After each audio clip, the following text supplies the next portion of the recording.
Christmas is almost here, and that means NORAD is getting ready for one of the most important tasks of the year, tracking Santa Claus. Joining me now is Captain Alex Werden with NORAD. Good morning.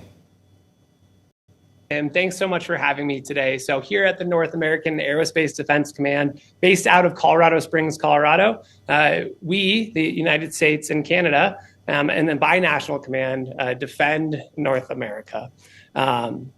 Now, on December 24th, we get to add a special mission to our normal plate, and that is tracking Santa Claus on his journey around the world.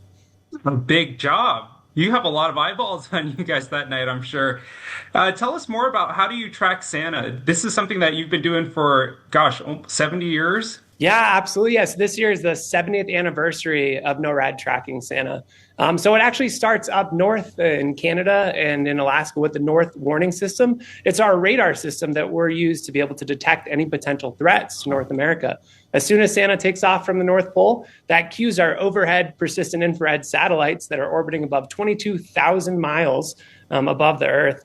And they can track the heat signature off Rudolph's nose. Whoa. Yep. And as he approaches North America, our Canadian and American fighter jets have the opportunity to fly on by and wiggle their wings, say hey as he continues his flight across the globe. So incredible. I love that it can track Rudolph's nose. Tell us about the technology. 70 years, my goodness. Technology has advanced, obviously, over 70 years. Any new technology that NORAD is using nowadays, especially with AI and all that? Yeah, so as on the Canadian side and the American side, of course, there's been many evolutions for the technologies and equipment that we use in an integrated fashion in the defense of North America. However, it's those three same core capabilities that we focus on Santa Claus on the 24th. Over time, obviously, the satellites in orbit have changed. The radar systems have been upgraded to provide a much more clear picture. The computer backbone that connects everything has become more enabled by emerging technologies such as AI. And our fighter jets have become more and more advanced as well. However, at the end of the day, it's still those three same core capabilities that are focusing on the big red guy's journey. Yeah, I didn't know about the hotline. Okay, so tell me, what do the kids ask on the hotline? What's like the number one question you get? Are they like impatient? Like, where is this guy? Yeah, absolutely. So the most popular question we get, of course, is where is Santa?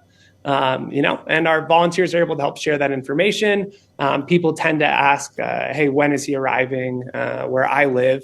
But what we can say, although Santa changes his route and only Santa knows his route around the globe, is that he typically arrives between 9 p.m. and midnight on the 24th. But he's only going to arrive at your house after you've gone to sleep. So make sure you get to bed early that night so Santa can continue on his journey and doesn't have to come back later. And you have to be on the nice list too, of course. Of course. Captain Worden, I know you're busy, so I'm going to let you get back to it. Merry Christmas and thanks for joining us. Thanks so much for having me, Tim. Happy holidays to you and all your viewers, and I hope you